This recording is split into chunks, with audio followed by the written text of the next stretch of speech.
2세기경 예수 그리스도 운동이 시작됐다. 여전히 공식적인 지도자나 성서도 없이 초기 기독교인들은 구세주에 대해 더 많은 정보를 알고 싶어 했다. 누가복음이나 마태복음이 예수 탄생에 대한 정보를 제공했지만 성서에서 예수의 어린 시절에 대해 언급한 복음서는 없었다. 그러나 성서에 포함되지 않은 책 중에서 예수의 어린 시절을 다룬 책이 있었다. 나 유대인 토마가 비유대인 형제자매인 그대들에게 고하노니 우리의 주님인 예수 그리스도의 어린 시절에 대해 알려주겠노라. 이 이야기는 예수가 우리 고향에서 태어났을 때부터 시작된다. 예수의 어린 시절 얘기가 나오는데 5살에서 12살 정도까지의 이야기입니다. 예수는 어릴 때부터 온갖 비범한 일을 했지만 한때 문제를 일으키기도 해요. 예수의 어린 시절을 다룬 토마의 복음서는 신약 성서에 포함되지 못했습니다. 토마의 복음서가 2세기 후반에 쓰여졌기 때문에 신약 성서에 포함될지 제외될지에 대해서 충분히 논의할 시간적 여유가 없었던 거죠. 그러나 예수의 어린 시절에 대한 호기심을 충족시켜준 책이었기 때문에 당시 굉장한 인기를 끌었습니다. 초기 교회의 교부들도 분명히 토마의 복음서를 알고 있었어요. 오늘날로 치자면 헌 책방에서 쉽게 구할 수 있는 로맨스 소설쯤 됐는데 신자들이 한번 읽어보라고 신부들에게 갖다 주었습니다. 현존하는 것 중에서 가장 오래된 토마의 복음서 사본은 6세기에 출판된 것이다. 그러나 서기 185년 초부터 이 책이 유통됐음을 알 수 있는 단서가 있다. 당시 저명한 주교 한 사람이 예수의 어린 시절을 다룬 이야기 책을 놓고 이 책은 위조된 것이며 출처가 의심스럽다는 말을 했다. 토마의 복음서를 두고 한 말일 가능성이 높다. 예수의 어린 시절을 다룬 작자 미상의 이 책은 놀라운 기적 이야기로 시작된다. 전해진 바에 의하면 당시 어린 시절의 예수 그리스도가 요르단강에서 기적을 이뤄냈습니다. 그때 예수가 살던 곳에는 물이 별로 없어서 요르단강에 온 거죠. 예수가 안식일에 요르단강에서 진흙으로 참새를 빚고 있었는데 누군가 아버지 요셉에게 알려주었습니다. 유대법에선 안식일에 일하는 것이 엄격하게 금지되어 있죠. 요셉이 안식일에도 쉬지 않는 예수를 꾸짖자 예수는 화가 났습니다. 예수는 박수를 여러 번 쳐서 참새를 날려보내고 자기를 잊지 말라고 했습니다. 토마의 복음서에는 예수의 친구가 살해된 얘기가 나옵니다. 예수가 친구를 지붕 위에서 민 것으로 추측되는데 당연히 죽은 소년의 부모는 예수에게 말할 수 없이 화가 났습니다. 이 일로 예수는 동네에서 유명해졌어요. 만나는 사람들마다 예수에게 왜 친구를 밀었냐고 어떻게 그런 짓을 할 수 있냐고 다그쳤죠. 예수는 자기 자신은 친구의 죽음과 상관없다고 대답했어요. 그리고 자신의 결백을 입증하기 위해서 지붕에서 떨어져 죽은 친구를 살려냈습니다. 그리고 친구에게 물었더니 부활한 친구는 신이시여 당신은 아무것도 하지 않았습니다 하고 대답했어요. 토마의 복음서에 따르면 예수는 5살 때에도 의지가 굳은 아이였고 병든 사람들을 치료했다. 그러나 가끔 우울한 모습을 보이기도 했고 심술궂은 면도 없지 않았다. 목공소의 단골 손님이 아버지의 목공 솜씨를 비난하고 욕하자 어린 예수가 그 손님의 눈을 멀게 했다는 내용이 있는데 사실 이런 얘기는 역사적으로 근거 있는 내용이 아닙니다. 매우 충격적인 이야기였지만 초기 기독교 신자들은 예수의 어린 시절에 대해서 더 많이 알고 싶어 했다. 토마의 복음서는 3장으로 나뉘어져 있습니다. 1장은 누구나 아는 것처럼 예수가 진흙으로 새를 빚어 생명을 불어넣고 날려보내는 이야기입니다. 1장엔 예수가 5살 때의 이야기가 나오는데 5살 때 예수는 아주 천방지축이었어요. 자신의 지혜와 힘을 이용해서 선생님에게 장난을 치거나 친구들을 때려 눕히곤 했죠. 심술궂고 못된 아이였습니다. 이 장은 8살 때의 이야기인데 8살이 되자 예수의 모습은 완전히 변했습니다. 목수였던 아버지 요셉이 물건을 만들다가 똑같은 길이의 나무판 2개가 필요했는데 그만 실수로 나무판 하나를 짧게 잘라버려서 굉장히 화가 나 있었죠. 예수는 괜찮으니까 나무판 2개를 나란히 놓아달라고 했습니다.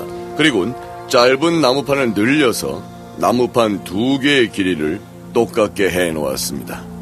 예수는 어머니를 돕기 위해서 물을 길어오기도 했고 나무판의 길이를 늘리는 기적을 행함으로써 아버지의 일을 도왔습니다.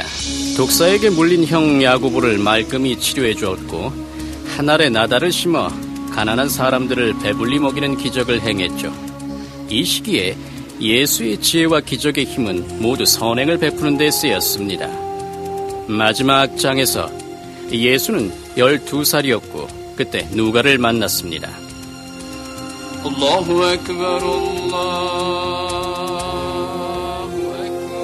기독교 성서 편집 과정에서 제외된 토마의 복음서가 놀랍게도 이슬람 경전인 코란에 포함됐다. 토마의 복음서가 비록 공식적으로 교회의 승인을 받지 못하고 성서 편집 과정에서 제외됐지만 여전히 당시 독자들 사이에서 매우 인기가 있었습니다. 특히 아라비아의 기독교인들은 토마의 초기 복음서를 계속 읽었죠. 이슬람 교도들은 이 이야기가 사실이고 정확하다고 믿습니다. 그들은 코란이야말로 진정한 계시록이고 신약 성서는 원래의 형태에서 많이 변형됐다고 생각합니다. 고집세고 심술궂기까지 했던 어린 예수에 대한 이야기 때문에 토마의 복음서는 성서에 포함되기 어려웠던 것으로 보인다. 그러나 토마의 복음서는 신의 아들이라 할지라도 성장기를 거친다는 일반인들의 믿음을 반영하는 책이었다. 때문에 모두가 알고 있는 것처럼 예수가 어른으로 성장해서 위대한 힘과 지혜를 좋은 일에 썼다는 이야기만 신약 성서에 포함됐는데 그것만으로도 훌륭한 책입니다.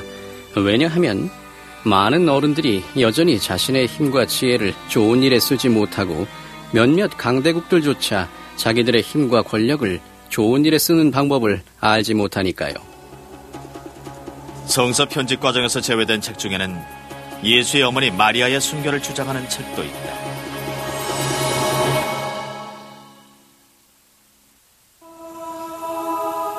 기독교 성서는 마리아라고 하는 젊은 유대인 처녀가 신에게 선택되어 구세주를 출산하는데 처녀가 출산을 한 것으로 보아 그녀의 아들은 인간이 아니라 신이라고만 기록되어 있다. 성서에는 예수 탄생을 전후해서 마리아의 인생에 대한 언급이 거의 없다. 그러나 신약 성서가 기독교 성서로 인정되기 100년 전에 이미 야고보 최초의 복음서라고 하는 책이 출판됐다. 이 책은 성서에서 빠진 마리아의 인생에 대해 자세히 묘사하고 있다. 물론 야고보 최초의 복음서는 전적으로 마리아에 관한 것입니다. 그래서 마리아에게 관심을 가진 최초의 자료라고 할 수 있겠죠. 당시 이 복음서는 교회의 중요한 자료였습니다. 마리아의 신분뿐만 아니라 개인 생활에 대해서도 자세하게 다루었으니까 말이죠. 그렇다면 왜 이 유명한 책이 성서 편집 과정에서 제외됐을까? 신약 성서에서 이 책을 어디에 넣어야 할지 결정하기가 매우 어려웠습니다. 신약 성서 맨 처음에 집어넣자니 예수보다 마리아를 강조하는 격이 되고 또 독자들이 예수에 대한 이야기를 찾으려면 책장을 더 많이 넘겨야 합니다. 그런 점에서 본다면 충분히 일리가 있어요. 기독교 신자라면 누구나 예수에 대한 이야기에 관심이 제일 많으니까요. 야고보 최초의 복음서는 중년이 넘은 마리아의 부모님 조아킴과 에나에 대한 이야기로 시작된다. 수년 동안 하나님께 아이를 갖게 해달라고 간절히 기도했다. 에나가 아이를 포기했을 때 하나님은 그녀의 기도를 들어주셨다. 보라, 하나님의 천사가 나타나 그녀에게 말하노니 에나, 에나, 주님께서 당신의 기도를 들어주셨소. 당신이 임신하여 자녀를 낳을 것이며 온 세상이 그 자녀에 대해 말할 것이요. 에나가 남편에게 말하였다. 이제 신이 제게 축복을 내려주셨어요. 보세요, 아이를 못 낳는 제가 임신을 했습니다. 몇몇 초기 신학자들은 마리아의 탄생부터 기적이라고 믿었다. 마리아의 어머니 애나가 불임이었기 때문이다. 초기 신학자들의 관점에서 볼 때 이것은 마리아 자신이 원죄의 더럽힘 없이 태어났다는 것을 증명하는 것이었다. 원죄는 모든 인간들이 태어날 때부터 갖게 되는 것으로 원죄의 기원은 아담과 이브가 에덴 동산에서 저지른 죄였다. 예수만이 원죄 없이 태어난 존재라는 게 일반적인 정설이지만 가톨릭 교회에선 예수 대신 마리아가 순결함의 상징으로 받아들여지고 있다. 4세기경 로마 가톨릭 교회는 이 점을 확대 해석해서 마리아가 일생 동안 처녀로 살았다고 주장했다. 그러나 성서에는 마리아에게 4명의 아들과 이름을 알 수 없는 수많은 딸이 있었다고 기록돼 있다. 따라서 몇몇 기독교 신자들은 마리아의 순결성에 강한 의문을 품고 있다.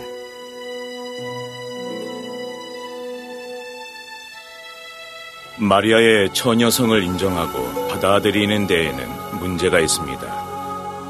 왜냐하면 마르코 복음과 마태 복음에 분명히 예수의 형제 자매에 대한 이야기가 언급되어 있기 때문입니다. 어떤 교회든지 동정녀 마리아를 바라보는 시각은 동양이든 서양이든 어디를 막론하고 똑같습니다. 즉, 하나님이 순결한 동정녀 마리아를 선택해서 인간의 몸에 성령을 내리셨다는 건 변함이 없죠. 특히 동방교회에서 마리아는 테오토코스, 즉 신을 잉태한 사람으로 불립니다. 마리아가 신을 잉태했기 때문에 마리아의 몸이 순결하다는 거죠. 굉장히 중요한 내용을 담고 있기 때문에 작가는 초기 기독교 지도자 중에서도 가장 존경받던 야고보의 이름을 내세워서 책 제목을 정했다. 야고보는 이 책이 쓰여지기 100년 전에 돌에 맞아 죽었다.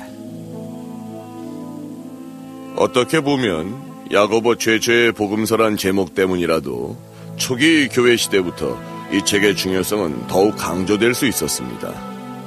야고보는 사도 베드로 이후 예루살렘 교회에서 존경받는 지도자였죠. 신학적인 관점에서 볼 때 야고보는 예수의 배다른 형제이거나 사촌이라고 볼 수 있습니다.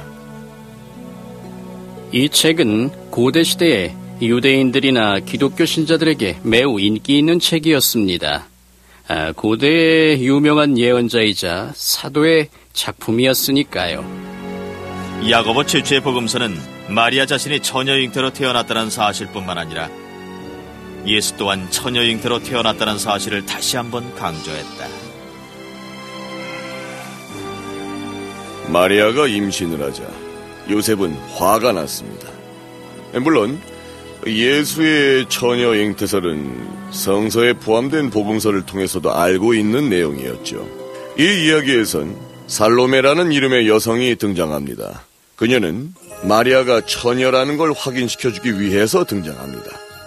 결국 마리아가 처녀라는 사실을 알게 된 요셉은 안심하고 그렇게 해서 예수가 태어납니다. 그림처럼 아주 상세하게 묘사함으로써 야고보 최초의 복음서는 기독교 성서에서 가장 많은 논란의 대상이 되고 있는 예수의 처녀 잉태 문제를 해결했다. 그러나 예수를 출산한 이후 마리아의 독신 생활은 어떠했을까? 신약 성서엔 구세주의 형제 자매에 대한 이야기가 언급된다. 저 사람은 목수의 아들이 아닌가? 어머니는 마리아여, 그 형제들은 야고보, 요셉, 유다, 시몬이 아닌가? 이 구절은 마리아가 영원히 처녀라고 믿는 사람들에게 걸림돌이 되고도 남았습니다. 따라서 그들은 야고보 최초의 복음서를 통해서 그 해답을 찾아야 했습니다. 그들은 그 지역에 사는 호라비들 중에서 마리아와 결혼할 만한 착한 사람을 찾았습니다. 그렇게 해서 요셉이 등장하고 마리아와 요셉은 결혼을 하게 됩니다. 호라비였던 요셉에겐 이미 전처와의 사이에서 낳은 아이들이 있었고 이렇게 해서 이야기는 점차 통속적으로 흘러가게 됩니다. 성서에서 언급된 예수의 형제 자매들이 요셉과 전처 사이에서 낳은 아이들임을 밝힘으로써 야고보 최초의 복음서는 마리아의 영원한 처녀성을 다시 한번 강조했다.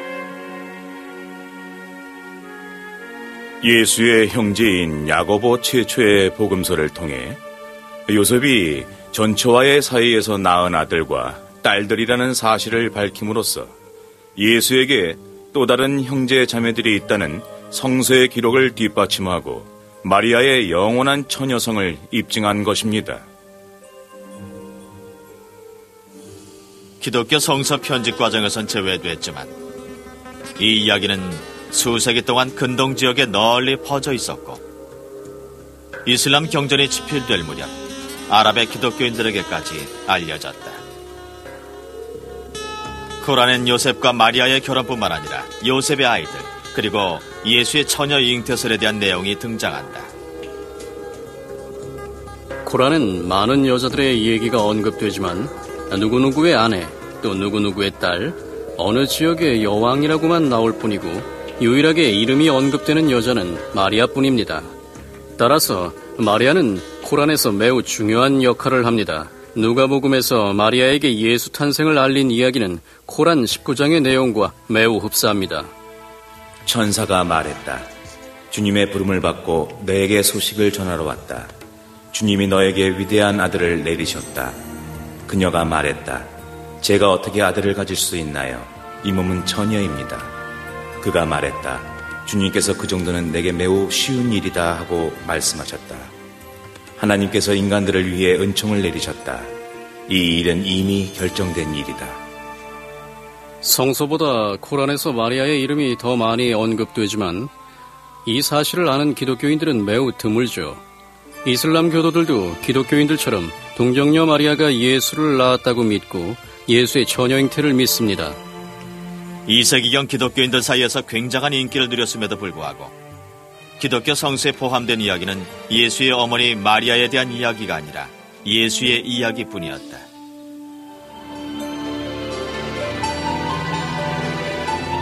아주 오랜 옛날 거의 알려지지 않은 기독교 한 분파에 금지된 책이 막달라 마리아에 대해 새로운 견해를 제시했다.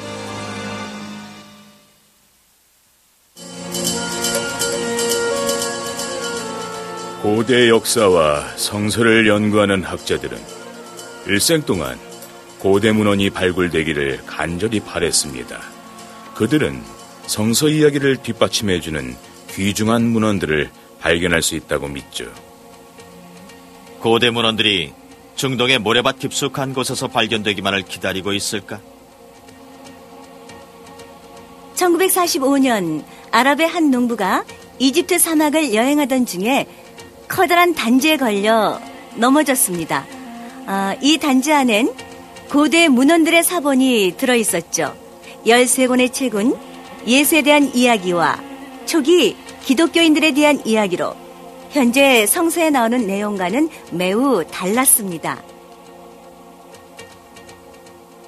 이 농부의 이야기는 소설이 따로 없을 만큼 재미있습니다. 농부는 당시 아버지의 원수를 갚으러 가던 중이었어요. 아버지가 살해되자 그는 아버지를 죽인 살인자의 뒤를 쫓았고 그러는 동안 이 책들을 발견한 것입니다. 그는 책을 집에 가져가서 어머니께 드렸고 그의 어머니는 그 귀중한 책들을 집더미 위에 던져두었죠. 그 중에 몇 권은 타서 재로 변했습니다. 살기 어려운 척박한 환경에서 가장 중요한 것은 불씨를 살리는 것이었어요. 그의 어머니에겐 귀중한 고대 자료보다 훨씬 중요한 일이었습니다. 우여곡절 끝에 성직자들과 학자들이 그 책들을 손에 넣었습니다. 농부가 결국 원수를 갚고 쫓기는 몸이 되었는데 농부를 체포하러 온 사람들이 농부의 집에서 그 책들을 발견하게 되었어요. 그렇게 해서 결국은 미국과 유럽의 학자들에게 그 책들이 넘어갔고 마침내 그 책들이 번역되어 출판됐습니다. 나그 하마디 도서관이 발굴됨으로써 많은 학자들은 꿈을 실현할 수 있었습니다. 당시 초기 기독교 학자들은 나그 하마디 도서관 유적지에서 발굴된 고대 문헌들을 들춰보자마자 흥분을 감추지 못했어요. 특히 토마의 복음서나 빌립의 복음서, 이집트인들의 복음서, 진리의 복음서에 흠뻑 빠져들었죠. 이 책들은 전혀 새로운 종류의 복음서였고 예수에 대한 새로운 견해들로 가득한 흥미로운 이야기였습니다. 이 책들은 초기 교회 지도자들에 의해 금지된 도서들로 성서 편집에 포함되지 못한 것들이었다. 2000년 전통을 가진 기독교의 한 종파로서 한동안 로마 제국 전체에서 번성했던 영지주의자들이 쓴 책이었다. 초기 교회의 교부들은 그들을 이단이라고 단정했다. 정통과 이단의 차이는 다수결에 의해 결정되는 것입니다. 다수가 정통파고 소수가 이단자들인 셈이죠. 따라서 다수는 천국에 가고 소수는 결국 이단으로 몰려 지옥으로 떨어지게 됩니다. 노스틱, 즉 영지주의란 이름은 그리스어로 지식을 뜻하는 그노시스를 어원으로 한다. 영지주의자들은 예수 그리스도의 관점에서 기독교 신앙을 기본 틀로 하고 있습니다. 그러나 그들은 기독교 정통파라고 부르는 사람들의 관점과는 전혀 달랐습니다. 영지주의자들은 교회 지도자들이 인정하는 창세기의 창조 이야기를 거부했다. 그들에게 물질 세계는 악의 신에 의해 실수로 만들어진 것에 불과했다. 영지주의자들은 이 세상이 악하다고 생각했습니다. 그들에게 이 세계의 창조자 역시 악의 신이었습니다. 결국 영지주의자들은 우리가 구약 성서에서 부르는 신을 악의 창조자로 보았죠. 또한 영지주의자들은 내부의 지식을 통해서 구원받을 수 있다고 믿었으며 악을 창조한 신이 아니라 빛과 진리의 왕국을 다스리는 초월적인 신에 의해 구원받는다고 생각했다. 흥미롭게도 영지주의자들의 문헌 중에 자신들을 복음주의자라고 언급한 문헌들이 몇 개 있습니다. 영지주의자들의 설교집을 보면은 이렇게 말한 대목이 있어요. 형제 자매여 깨어나라. 내 안에 주를 깨우고 내 안에 빛을 깨워라. 너희는 잠들어 있고 무지몽매하다. 이제 깨어날 때이다. 아마도 그들의 혁명적인 생각 때문에 어떤 이유에서건 간에 그들의 운동이 점차 힘을 얻기 시작했을지도 모른다. 초기 교회는 영지주의자들의 책들을 금서로 분류했다. 그 중에서 가장 큰 흥미를 자아내는 책은 마리아의 복음서였다. 이 책은 매춘부로 알려진 막달라 마리아에 대해 완전히 다른 견해를 제시했다.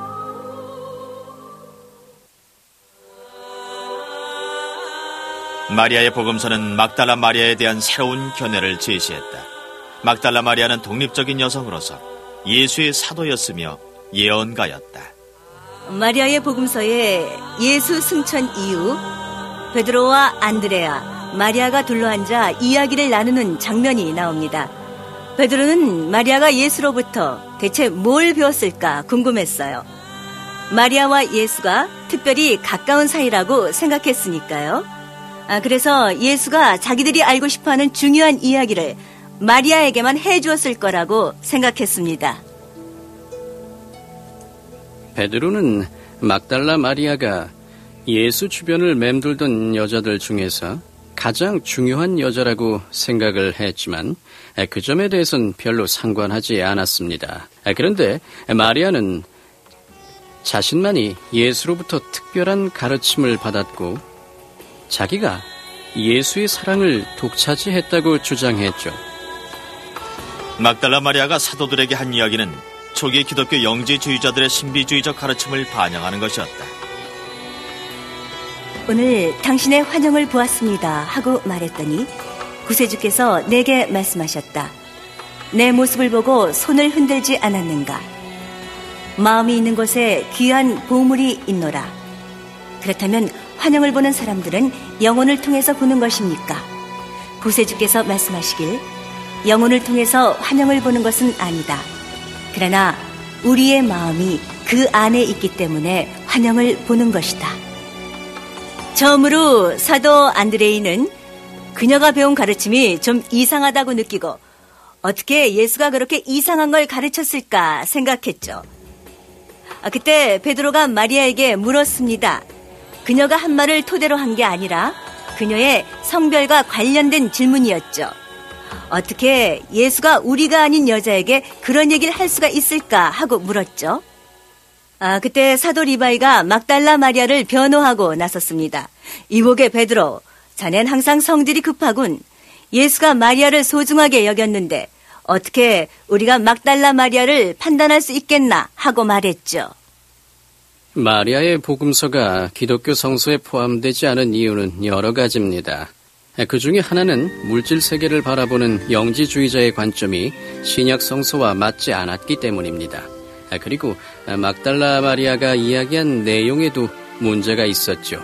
그녀가 얘기한 모든 것들이 올바르고 솔직했다면, 또 그녀가 정통교리를 이야기했다면 문제는 달랐을 겁니다.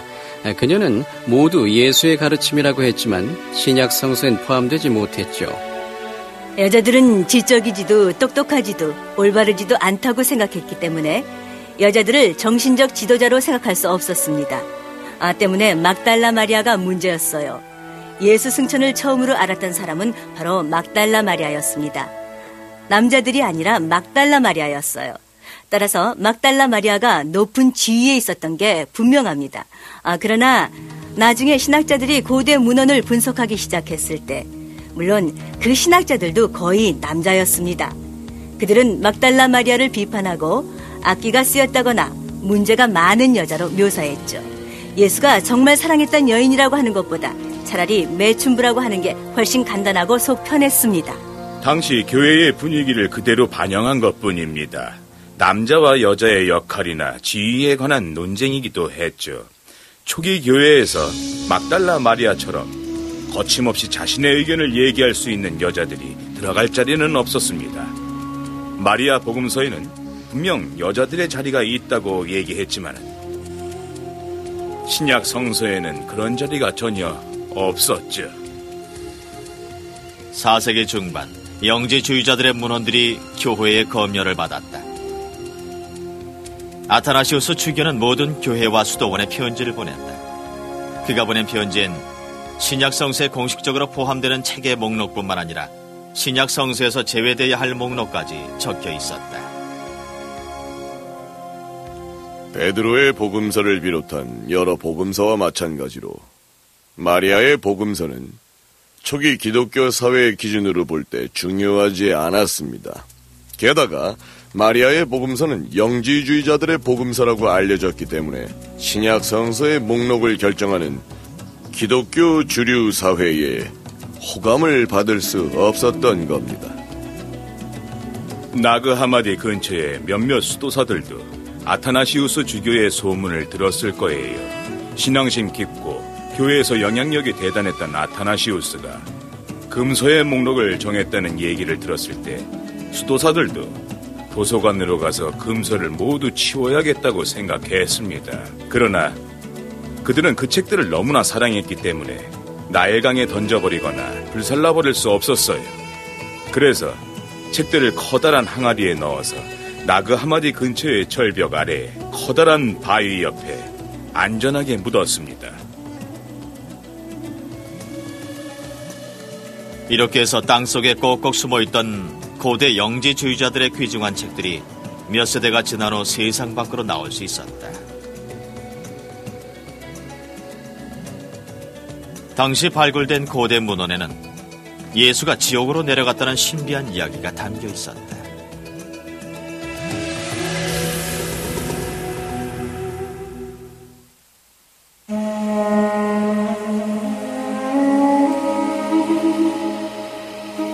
이 책은 예수의 심판과 처형, 그리고 지옥으로 가는 과정을 묘사한 책이다. 책의 제목은 니고데모의 복음서였다. 나사렛 예수를 맞아들일 준비를 하라. 그는 자신이 신의 아들이라고 주장하지만 죽음을 두려워하는 그는 이렇게 말했다. 내 영혼이 슬픔에 젖었다. 이 책은 사람들에게 아주 오랫동안 사랑을 받았던 책입니다. 그러나 나중에 프로테스탄트 개혁자들에 의해서 금서로 분류됐습니다. 사람들에게 너무나 인기가 많은 책이었기 때문에 그들은 니고데모의 복음서를 금지시키고 아예 유통되지 못하게 했죠. 니고데모의 복음서 첫 장엔 구세주의 심판과 처형에 대한 생생한 증언들이 담겨 있다. 당시 교회의 고위 성직자들은 예수가 위험한 마법사이며 마리아가 낳은 사생아라고 판결했다.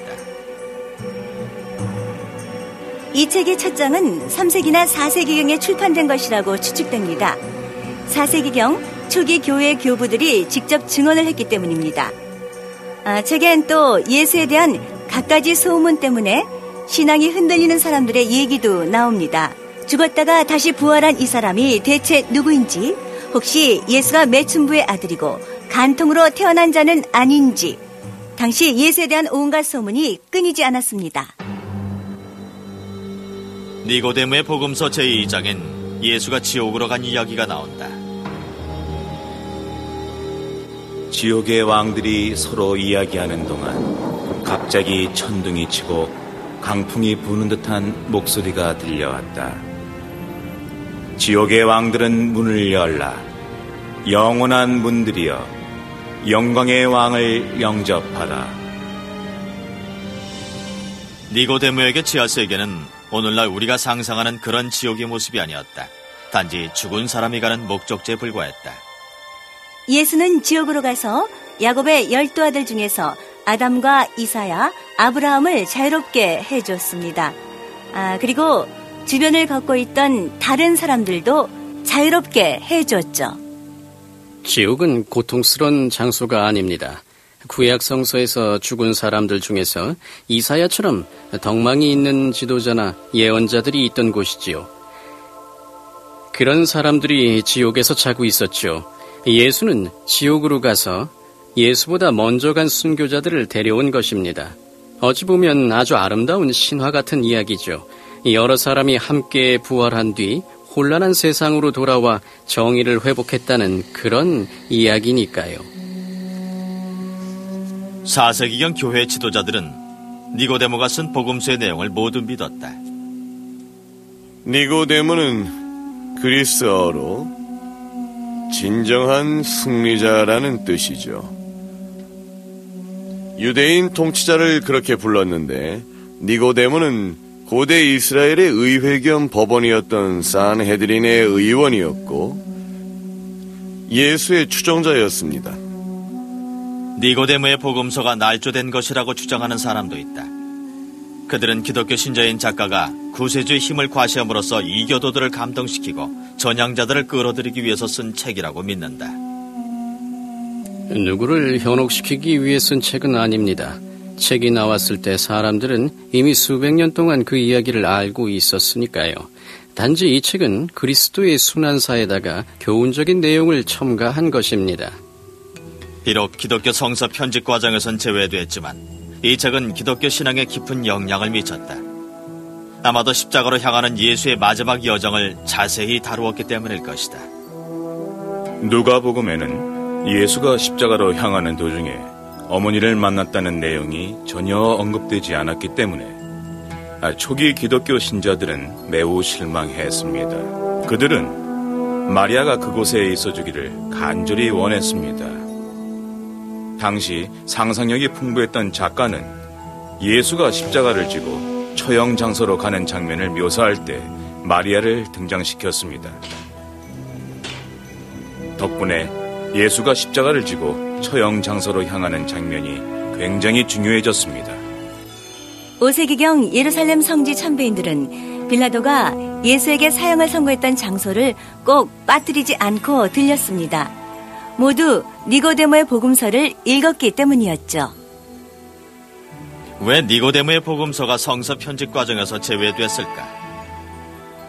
니고데모의 복음서는 여러 가지 이유 때문에 성서 편집 과정에서 제외됐습니다. 2장에 예수가 지옥에 간 내용은 성경이 편찬된 후에 쓰여졌습니다. 그리고 1장 후반부에 나오는 예수의 심판 과정 또한 3세기나 4세기경에 성서 편집인들이 고려하지 않았던 것으로 보입니다. 가장 최근에 나온 책이었기 때문에 성서에 편집해야 할지 심각하게 의논조차 하지 않았습니다. 말하자면 너무 늦게 출판된 책이었습니다. 때문에 책의 내용이 사실일 수가 없었죠. 단지 당시 유행하던 다른 이야기들을 확실하게 해주는 책이었지 현장에서 직접 목격한 증인이 쓴 이야기가 아니었습니다. 그런 점에서 볼 때 이 책은 근거가 확실한 이야기는 아니었죠. 예수가 지옥으로 간 이야기는 초기 기독교 지도자들이 받아들이기엔 좀 불확실하고 불온한 이야기였을 가능성이 크다. 그렇다면 왜 이 책이 많은 초기 기독교인들에게 중요했을까? 지옥의 존재를 부정하는 사람들이 있었기 때문에 이 책은 굉장히 중요했죠. 이때 지옥은 우리가 사는 곳과 비슷했습니다. 아마도 니고데모의 복음서가 초기 기독교 사회에서 인기가 있었던 이유는 지구상에 천국과 지옥이 존재한다고 했기 때문일 것이다. 교회는 예수 그리스도가 절망과 구덩이 속으로, 어둠의 구덩이 속으로 내려갔다고 얘기합니다. 여기서 말하는 지옥은 단순히 신과 거리가 먼 곳입니다. 지옥은 신의 사랑과 영광에 미치지 않는 아주 먼 곳이었죠. 성서 편집 과정에서 끝까지 요한의 계시록과 경합을 벌였던 계시록이 있었다.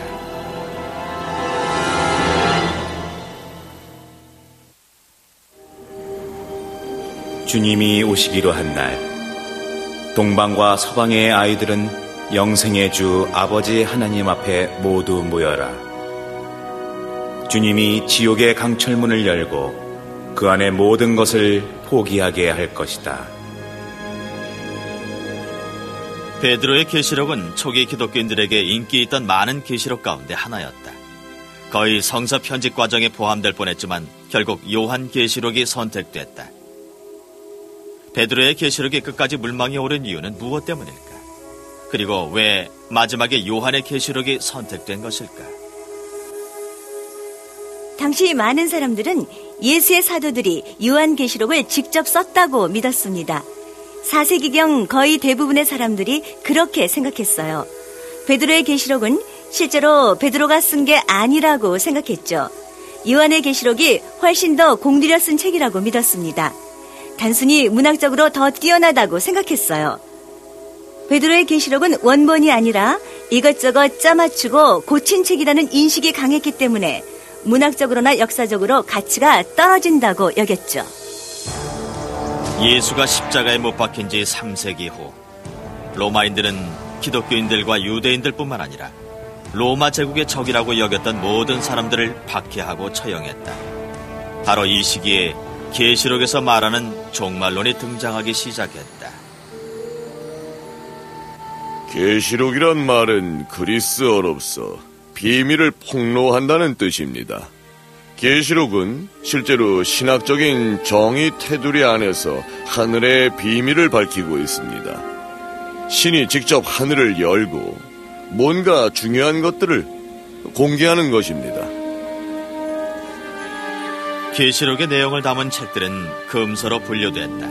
로마 제국 황제의 전횡을 타도하자는 것처럼 상징적으로 위험한 사상을 담고 있었기 때문이었다.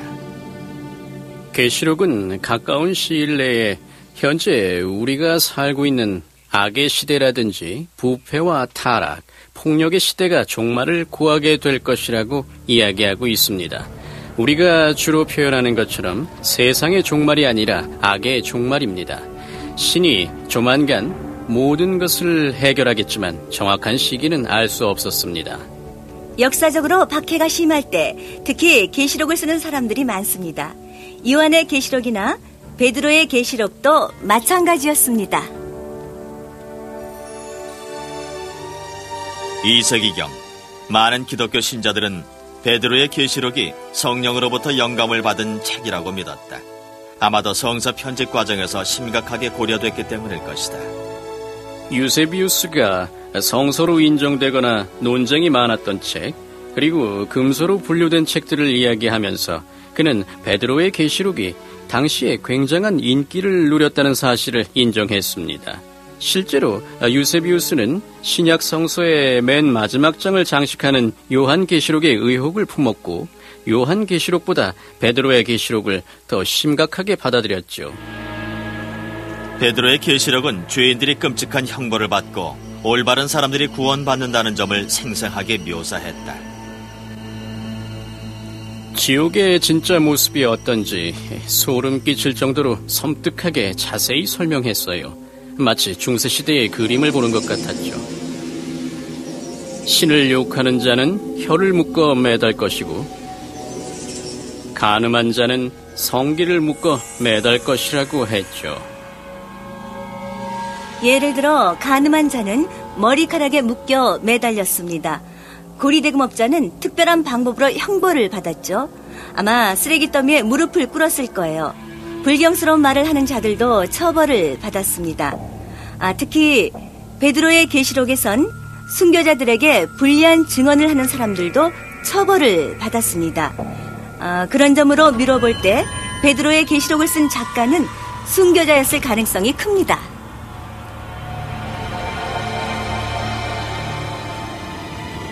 베드로의 계시록은 악을 행한 자들도 처벌을 피할 수 있다고 암시했다. 바로 이 점 때문에 성서 편집 과정에서 제외됐을지도 모른다. 지옥과 천국이 건설된 후에 하늘엔 완벽한 세상이 있었습니다. 천국에서 지옥을 내려다보니 죄인들이 고통을 받고 있었죠. 악마들은 죄를 용서해달라며 제발 지옥에서 꺼내달라고 빌었습니다. 베드로는 왜 저 사람들이 지옥에서 고통을 받고 있는지 예수에게 물었습니다. 베드로는 이해할 수 없었지요. 예수는 죄인들 자신이 그렇게 만들었다고 대답했지만 베드로는 자비롭고 관대한 신이 어떻게 영원히 사람들을 지옥에 가둘 수 있는지 이해할 수가 없었습니다. 예수는 비밀을 알려줄 테니 아무에게도 말하지 말라면서 죄인들 모두 지옥에서 나올 것이라고 귀뜸해 주었습니다. 하지만 아무에게도 알리지 말라고 했어요. 그럼 또다시 죄를 저지를 테니까요. 이건 도저히 교회에서 받아들일 수 없는 것이었습니다. 언젠가 지옥에서 나올 수 있다는 사실을 알게 된다면 누구나 제멋대로 행동을 할 테니까요.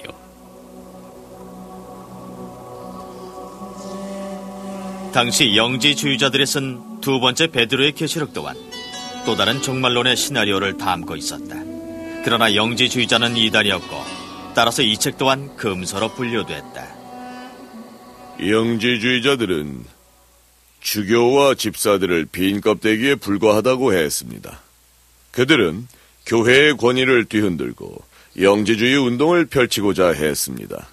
영지주의자들이 쓴 베드로의 계시록에서 가장 큰 반향을 일으켰던 부분은 예수의 죽음을 묘사한 대목이었어요. 십자가에 못 박혔을 때 진짜 예수 그리스도가 옆에 서서 신의 아들을 죽이려는 인간의 시도를 비웃고 있었습니다. 물론 영지주의자의 입장에서 볼 때 진짜 신의 아들은 인간이 아니었습니다. 실제로 아담과 이브의 생애나 에녹서 그리고 예수의 어린 시절을 다룬 책들처럼 독자들에게 많은 인기를 누렸던 책들은 성서 편집 과정에서 심각하게 고려되지 않았다. 그러나 오늘날 우리들에게 알려진 고대 문헌의 사본만 해도 수백 권이 넘으며 앞으로 더 많은 사본들이 발견될 것이다. 우리가 알지 못하는 귀중한 고대 문헌들이 성지 주변의 동굴이나 북아프리카의 뜨거운 모래밭 그리고 오랫동안 잊혀진 도서관에 먼지 쌓인 책장 안에서 우리의 손길을 기다리고 있을지도 모른다. 꼭 기억해야 할 점은 신약 성서에 포함되지 못한 책들이 어딘가에 존재할 수 있다는 것입니다. 역사 속으로 사라진 책들이 수십 권일 수도 있고 수백 권이 될 수도 있습니다. 결국 영지주의자들의 책이 많은 사람들의 관심을 끌었습니다. 그들의 책은 오랫동안 이집트의 사막 깊은 곳에 꼭꼭 숨어 있었죠.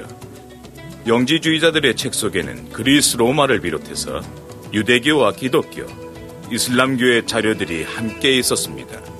단지 성서만 갖고 초기 교회를 연구한다면 편협할 수밖에 없습니다.